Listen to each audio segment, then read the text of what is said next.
कि electron emission के बारे में बताने वाले। इलेक्ट्रॉन एमिशन क्या चीज है, इलेक्ट्रॉन एमिशन याद रखना है। देखिए इस टॉपिक को समझो, इलेक्ट्रॉन का एमिशन कैसे होता है, इलेक्ट्रॉन का एमिशन कैसे होता है। तो पहले समय इलेक्ट्रॉन को तो हम लोग जानते हैं, पहचानते हैं, इलेक्ट्रॉन एक पार्टिकल है, समझ रहे।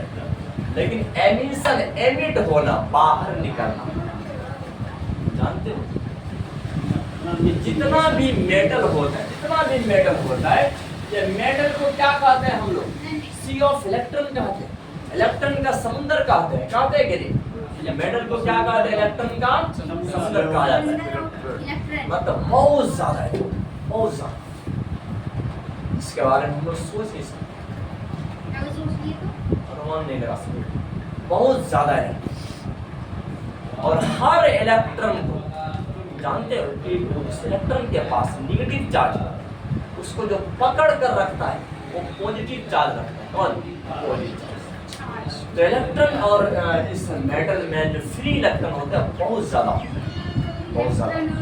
हाँ, तो अगर वो इलेक्ट्रॉन भागना शुरू कर जाए, जानते हो उस इलेक्ट्रॉन को मतलब अगल बगल घूमने का, इधर उधर करने का परमिशन देता है, लेकिन मेटल को छोड़ करके वो नहीं भाग सकता, मेटल के अंदर ही, मेटल के अंदर ही रहेगा।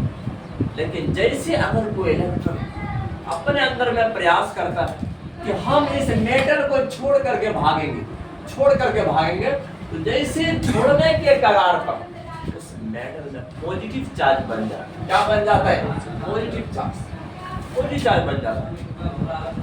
एक इलेक्ट्रॉन जैसे भागने का प्रयास करता है, एक पॉजिटिव चार्ज वहां बन जाता है।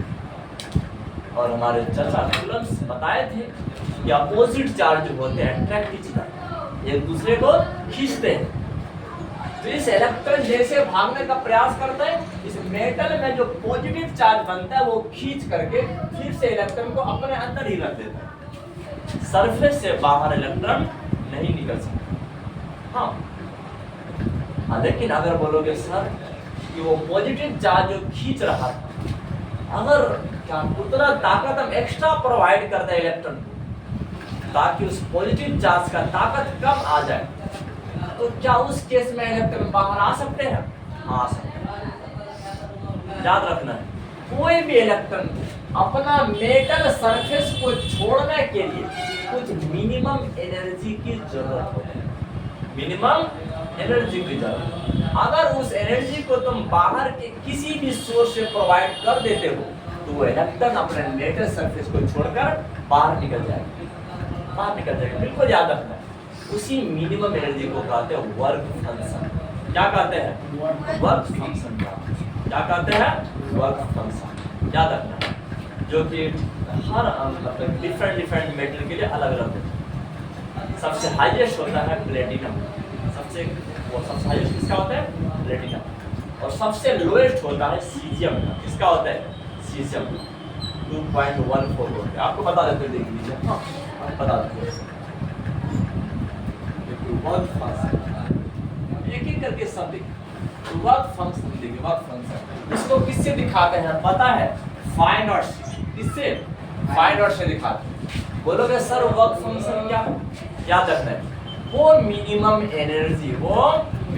एनर्जी जिसको अगर इलेक्ट्रॉन प्राप्त कर ले तो वो अपने मेटल सरफेस से बाहर निकल जाएगा, मेटल सरफेस से बाहर निकल जाएगा।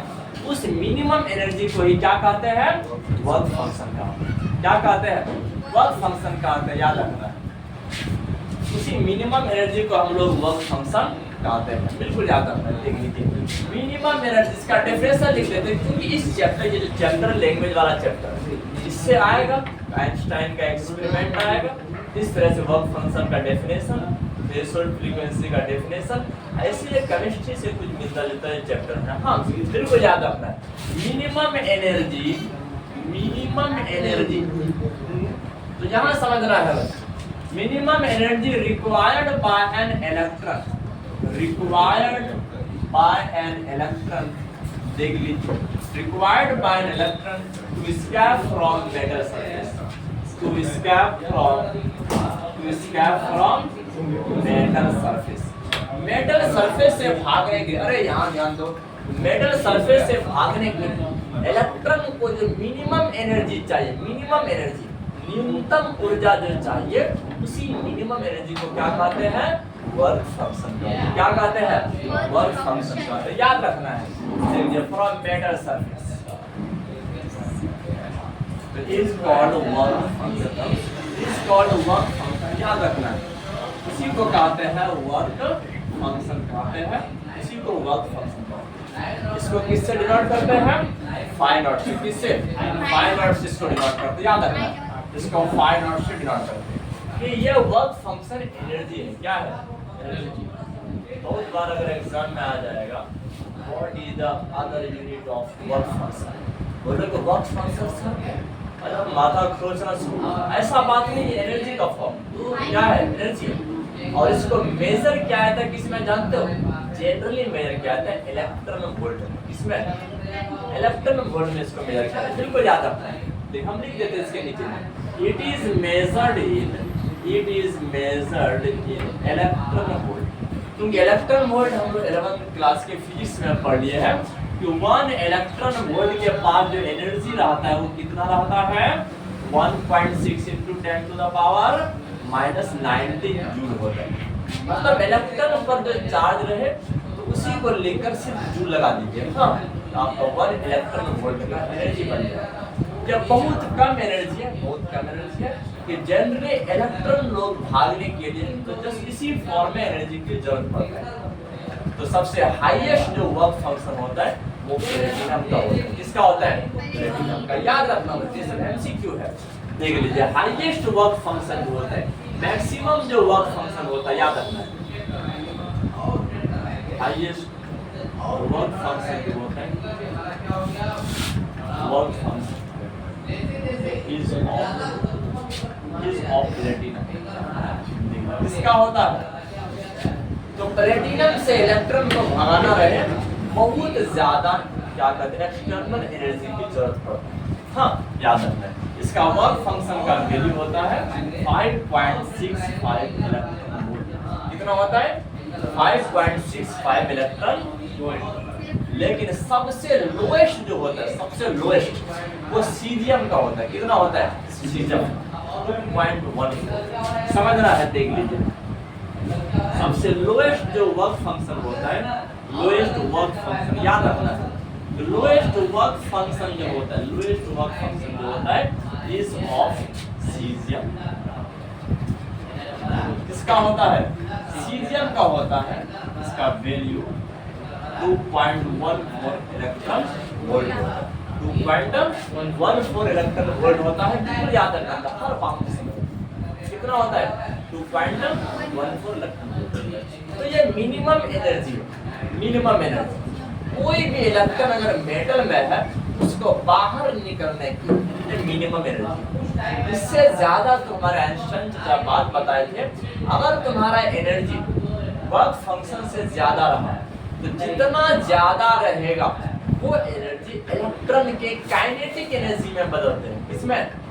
काइनेटिक एनर्जी में बदलते हैं और उस एनर्जी से इलेक्ट्रॉन मोशन करते हैं और ये मिनिमम एनर्जी जस्ट उसको फ्री करने के लिए यूज किया जाता है। हाँ, बिल्कुल याद रखना है। Work function. लेकिन देखिए, तुम को अभी हम ये भी बताएंगे, और ये एनर्जी जो डिपेंड होता है वो फ्रीक्वेंसी पर डिपेंड होता है। किस पर? फ्रीक्वेंसी पर डिपेंड। याद रखना है, अगर वो फ्रीक्वेंसी, मिनिमम फ्रीक्वेंसी के बारे में बातचीत चलेगा पूरी वीडियो बाद। हाँ, तो जिसको थ्रेशोल्ड फ्रीक्वेंसी कहते हैं, याद करो 11th क्लास में दिखाते थे कि थ्रेशोल्ड फ्रीक्वेंसी इसको न्यूनॉट से दिखाते थे ना रे। वहाँ पर सब समझ चल रहा था। बिल्कुल याद है, जितना भी एनर्जी देख रहे हो वो एनर्जी इंटेंसिटी पर डिपेंड नहीं करता है।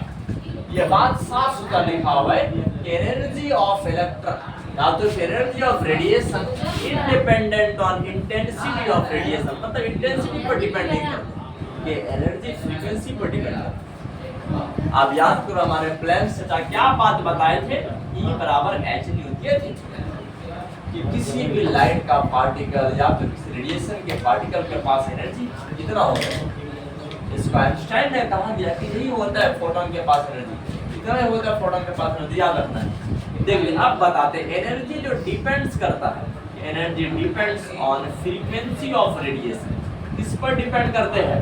फ्रीक्वेंसी ऑफ रेडिएशन पर डिपेंड करते हैं, रेडिएशन के फ्रीक्वेंसी पर डिपेंड करते हैं। अगर तुम खास फ्रीक्वेंसी वाला रेडिएशन को इंसिडेंट करोगे और अगर उसके पास एनर्जी वर्क फंक्शन से ज्यादा रहा, बिल्कुल इलेक्ट्रॉन तरह मेटल सरफेस से बाहर निकलेगा। हाँ, बिल्कुल याद रखना है।